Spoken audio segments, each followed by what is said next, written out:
Hi everyone, and welcome to your weekly Pick-a-Card Tarot readings for the week of April 25th. If you like this video, please give it a thumbs up and subscribe for more tarot readings. I'll be doing 5-card open readings, and here are the decks that I have for you. We have the classic Rider-Waite-Smith with Obsidian, the Universal Rider-Waite-Smith with Amethyst, and the Tarot de Marseille with Red Jasper. We also have 4 different oracle cards to choose from 4 different decks, so go ahead and pick which tarot deck and which oracle card resonate with you the most. Pick one of each, and feel free to pause this video if you need more time. As always with collective readings, take what resonates with you and leave aside what doesn't. If you want to jump straight to your reading, the timestamps are in the description below. Don't forget to check out your oracle card. And with that, let's go right to the readings. Alright, group 1. Let's see what the week has in store for you. And we will open with the Hanged Man and the Wheel of Fortune. So I'm not sure what to make of this. Of course, we're 2 cards into a 5-card reading, so that's to be expected. You have, surrender, new perspective, and luck seems to be on your side, which it looks like you might need because, wait, I need to see. Okay, if this was a 5th major arcana card, I would have been pogging a little. So let me just adjust this for you and see here.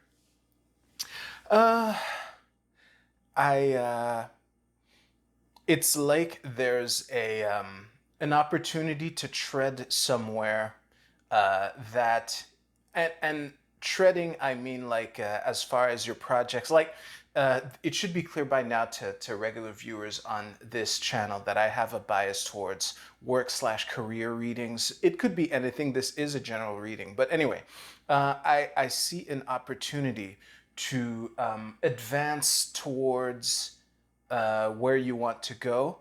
And what I'm having trouble gelling is this Magician Reverse and the Devil card here. So let me just describe them. So the Devil card, which I always call the Temptation card, this is a, in this context, I'm feeling like this could be an appeal to walk towards something, to go back to old habits. I will remind you, as is practically lore on this channel, that the chains on these people are loose-fitting. They could just take them off and walk away whenever they want. Now, the Magician, which is a card of manifestation, of taking your will and bringing it to the world, the fact that it's reversed is what I'm having trouble gelling right now. Because overall, this is a really positive reading. Jesus Christ is the only reverse card in your reading, so that's nice.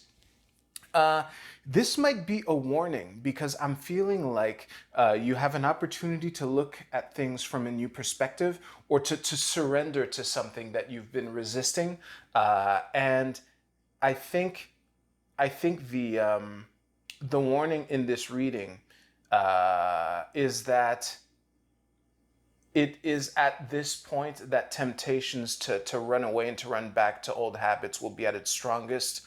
That might be the combined message of the Magician and the Magician Reversed and the Devil. 6 of Swords and Hangman have very similar messages here, which is to move to a new perspective. So I think that what I'm getting from this is there's an opportunity to go to it, or to have something revealed to you, but to just take the time to make sure that whatever lures and traps are on this path don't lead you astray, because the temptation will be at its highest. So that's what I'm taking your time is what I'm getting from the 4 of Swords here. Not necessarily to give yourself a reason to not pounce on the opportunity, but there's definitely some luck in your favor. So I think the wind is at your back for this week. It's just a question of making sure that, the old stuff that might have been in your way in the past, or this could be something, an activity that you do, like spending too much time on YouTube or Twitch. I went to those examples because that's what I do.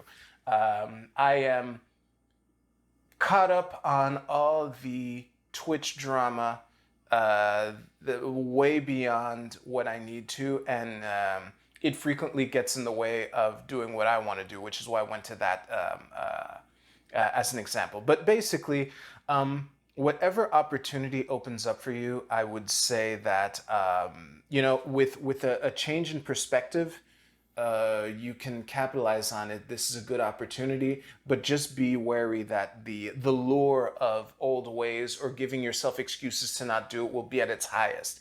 That's the overall message of this reading. So I'm deciding which card I will put on top. Okay, so I will invite you to use the timestamps in the description below to jump to your Oracle card reading. Thank you very much, Group 1.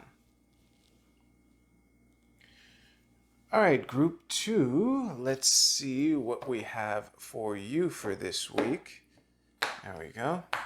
Cards are sticking together a little, but hey, let's do it. So Queen of Cups reversed and Four of Pentacles reversed. This could be, my first impression is refusing to let go of something for longer than you should. I might eat my words in 3 cards, so I won't tap too much into this. This is interesting.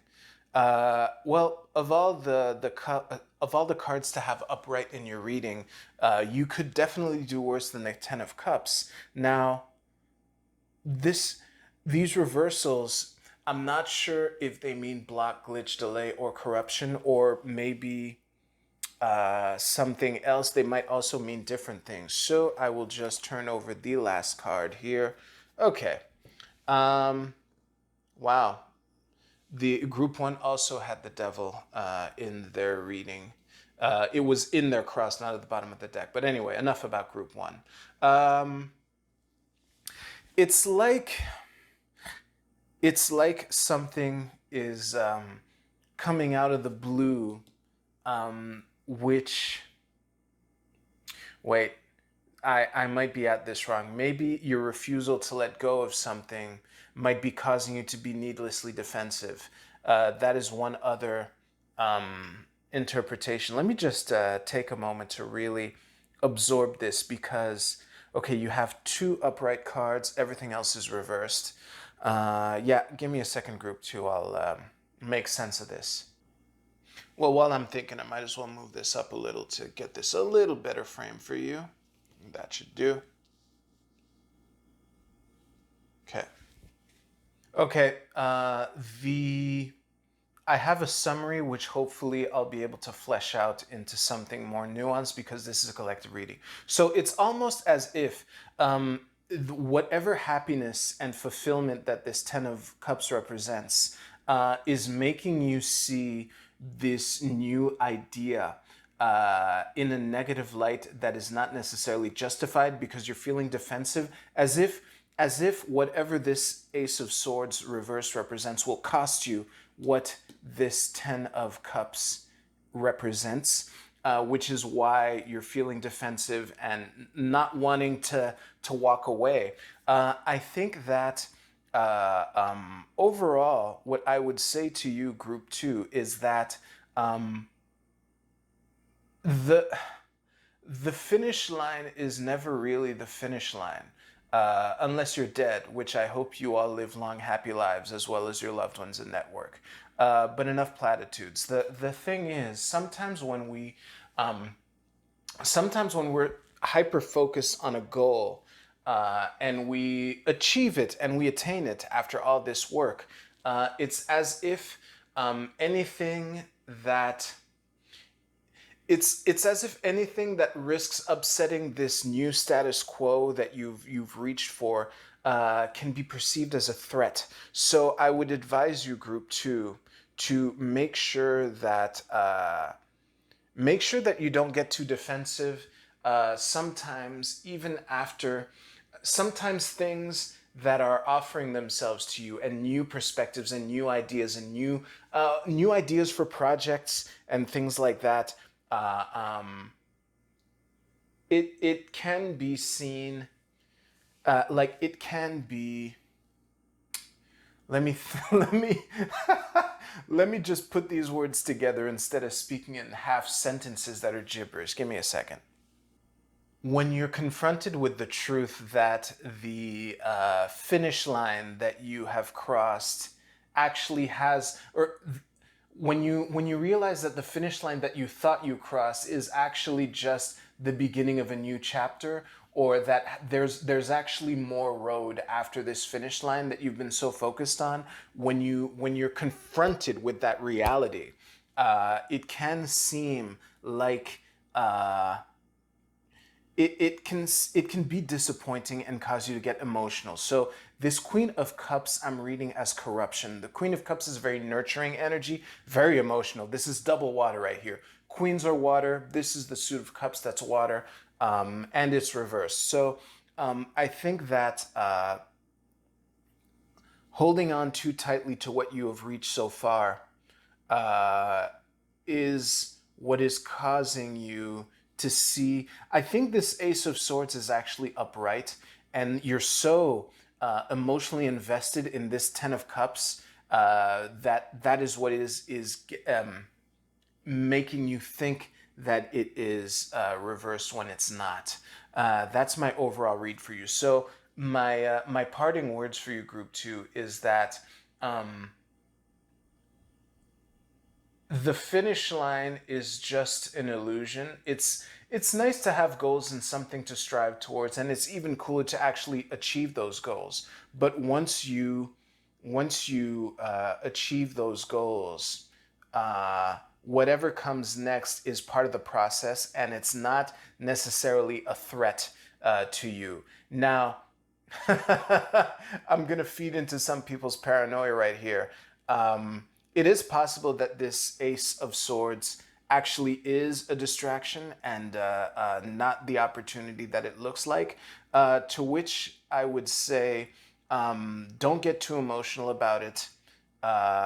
It's okay to pass on it, but make sure that you're not just being too emotional out of a feeling of defensiveness and not trying to hold on too tightly to this Ten of Cups. So I just gave this alternative reading to the Ace of Swords reverse just in case, because it is a collective reading. But yeah, everything in here suggests to me that this is an this is a mismatch in perception, and that this Ace of Swords is more productive than it looks, especially with the Devil reversed at the bottom of your deck. So. With that, thank you very much for watching this Group 2. I will invite you to jump to your Oracle card reading using the timestamps in the description below. All right, Group 3, I will say the Fool and the Six of Cups fell out while I was shuffling your deck. It might be important, it might not be. As always, I'm saying this more as a reminder to myself. And we have the Ten of Coins and the Eight of Cups. These are great cards to open with. Some, completion in the material realm, emotional advancement, stability, and here's the Moon to muck it up. But I would say the first thing that comes to mind when I see these cards, Group 3, is to make sure to breathe and center yourself, because right now the whatever you have two tens, and if we count the bottom of the deck, you have two fours, and the thing with the Moon card, which is making this reading more tricky than it normally would be, is that the Moon card is a card of, traveling by night, and all the things that go bump in the dark seem scarier.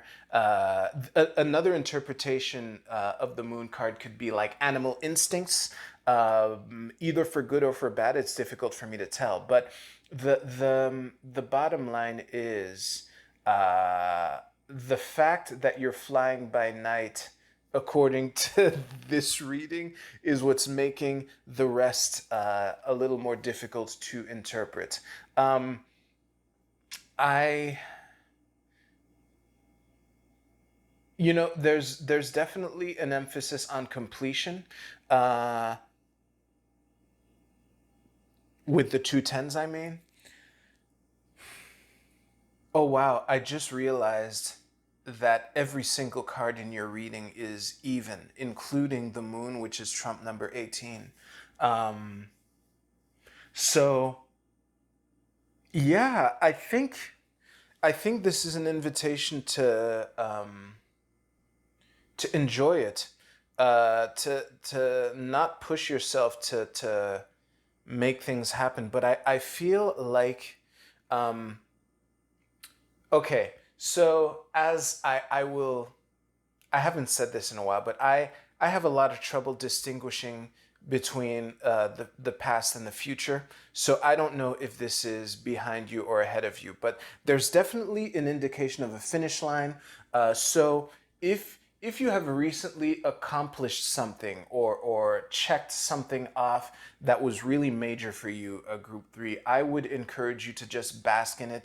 And it's okay to take this week to not necessarily like go full on vacation mode and just binge on some series on Netflix or whatever, but and I don't even feel like you would want to based on this reading. What's giving me that feeling is the Eight of Cups here, which you know eights are often about moving forward and advancing, and in the emotional realm I think that um, this Eight of Cups gives me the feeling that um, you wouldn't really be tempted to use whatever accomplishment this is, assuming again that this is in the past for you, to like just kick back and do nothing and just veg out for a week.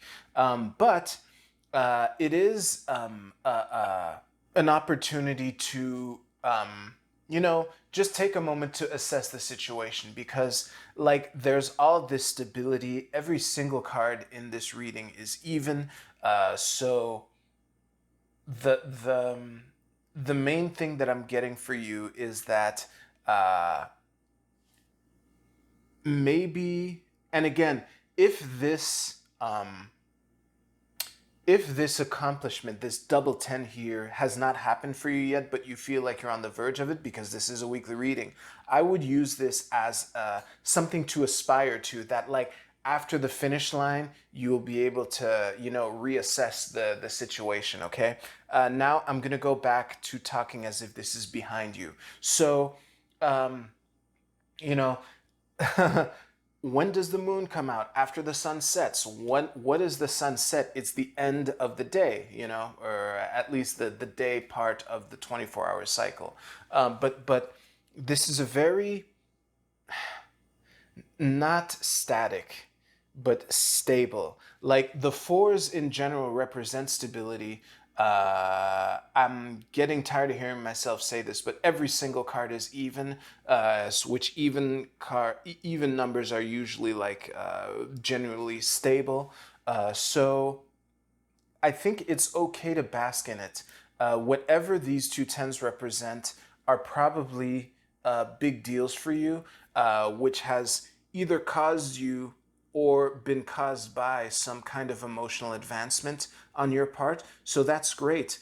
And it's okay to take it easy on yourself for this week, group three. But overall, the sun has set on whatever it is that you were trying to achieve, and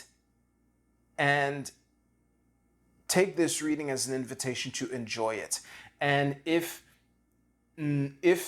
these tens are not behind you, take this as an aspiration that you're almost at the checkpoint, and after this, you will be able to relax. But yeah, don't be too hard on yourself either if this is still in front of you.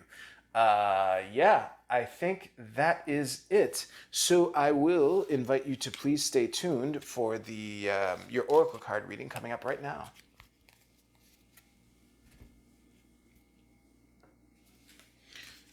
All right, so here are the 4 oracle cards here. So group 1, your oracle card is, what is this? Small is beautiful. This is I Ching hexagram number 62. And the key words are find the extraordinary in the ordinary. Oh, cool. Keep it simple, use discretion, slow down, tend to details, and pay attention. I definitely leapt out to pay attention to details. That is a resounding theme for two of the three readings, and it still applies to the third one. You know who you are, so I would invite you. Sorry, Group A. I would take this as an invitation to really be meticulous. There is beauty in in paying attention to the small details. There's a lot of beauty that can be found in this. Whether, like, I'm reminded of the Zen monks who, spend a meticulous, dedicated amount of energy on tasks, of mental focus, I mean, on tasks that we Westerners would consider mundane. I take this as an invitation to aspire towards that approach in whatever decisions that you have to make this week, in whatever projects that you're working on this week, to really pay attention to the small details, because there is beauty in that. And if you don't think so, take this card as a wake-up call to at least find that beauty. Group B, your card is Cancer, Immerse. This is the second time in a short while that I have pulled this card. So I'm gonna read it basically the same way as I did last time. So Cancer, Cancer is what is it? Cardinal water. So think of it as the source, the spring. That this is an invitation to go back to. Cancer as a sign is often associated with, like, the place, your home and hearth, the place where re where you refill yourself, so to speak. So it is. I would take this as an invitation to really enjoy it. Maybe take some time for self-care. Cancers, from what I've heard in astrology, are notoriously good hosts. The one Cancer that I do know of is absolutely proof of that stereotype. And the this card, given the context of these readings, might be an invitation to go back to the source of where it all started, whatever that means for you, and really bask in that energy. That could be something wise for you to do this week. Group C, your card is Rejection. Well, I was not expecting this card, and I'm not sure how it fits in the readings that I gave. So this could be either okay. Before I fit this into the readings, or try, I will talk about this card as in general. So the triple band-aid here is a it is a reminder that rejection, well, it's an acknowledgement that rejection hurts, it stings, it sucks. I've been rejected. We've all been rejected, and it's never cool. However, that pain, emotional pain, or whatever, the stinging feeling of being rejected, is temporary, and it can be used constructively to it can be used constructively to as data to improve, because these band-aids, they cover a wound for it to heal, and once the wound has healed, the either I was trying to make a metaphor on scar tissue and how it's, like, tougher, but I don't know if that metaphor even works, which is why I'm kind of stammering right now. But the bottom line is, when you're faced with rejection, uh, that is data that you can use to improve, is what I'm saying. Now, on the flip side, you might be the one rejecting. In which case, I'm not sure what to tell you besides it's okay to assert boundaries. That is absolutely cool. Uh, Given the readings that I just gave, there's one group in particular that I would caution to really reevaluate whether the rejection is your reflex to reject something is coming from a place of wanting to protect yourself and to not be vulnerable. Yeah, I don't want to elaborate too much on that because this is just one of the three groups. Group D, your card is romance. This is Venus in Taurus. Look at that. These are wait. Venus is sorry. Yeah, Venus is the ruler of Taurus. So this is really cool. This is why these energies align so much. So I don't know that much about Taurus, but I do know that they are very they're known to be very materialistic. It is a fixed Earth sign after all, the fixed Earth sign, and Venus is a planet of beauty, romance, obviously, of just finding the beauty in things. So I would, this could absolutely be the romance card could actually be literal for you, like to really enjoy your relationship, your romantic relationship, and to really focus on that and to bask in it and enjoy it. That's awesome. It could also be an invitation find to look for the beauty in the things that you possess. It's okay to be materialistic. I would take this card as a green light to be as materialistic as you want to be within reason. And yeah, let me just see if I have final words for this. The thing that's tripping me up right now is that I'm not too familiar with the sign of Taurus. Give me a second. Yeah, all I can think to add is this might be a good time to seek out romantic relationships or to build your relationships. This could also be a relationship with yourself, to take care of yourself and find the beauty in that.